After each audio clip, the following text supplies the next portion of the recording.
Hi, it's Victoria Hargis again. I want to talk today about communication and how we all seem to think that all we need to do is say the right words and things will happen the way we want them to, and that people will actually begin to understand what we're saying. You know, I spent years thinking that all I needed to do was learn the right words to say and everything would turn out okay. But you know, it's not about words, because words are only our 7% of our communication. So think about that. We think we need to find the perfect words, and yet words only count for less than 10% of how we communicate.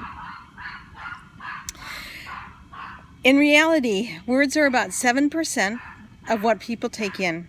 The rest of it has to do with body language and tonality, and even how we pause and how we communicate, how we say the words and what we exactly mean on them. What do we emphasize and what exactly are we trying to bring across?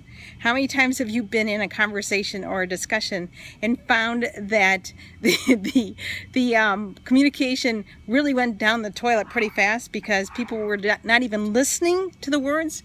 They were taking in body gestures, and that was triggering things inside of themselves, and therefore they were not getting what you were trying to get across. They were actually not understanding it. See, all communication and information, you don't take it all in, so you need to fill in the blanks. So when you fill in those blanks, when somebody's communicating to you, oftentimes you're not exactly communicating what you want to communicate.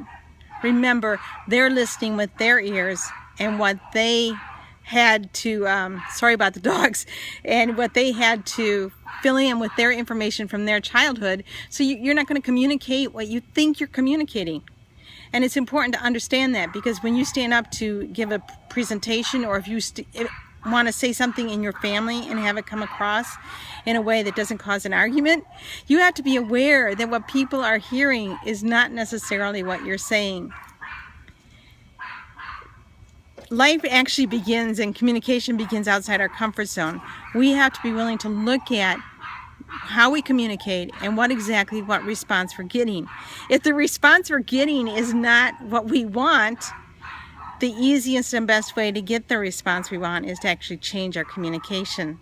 So I'm looking forward to talking more with you about communication, and if you have any questions, you're welcome to ask a question. I'll be glad to answer it. I've been trained in NLP, which is neuro-linguistic programming. I also have been trained as a professional speaker.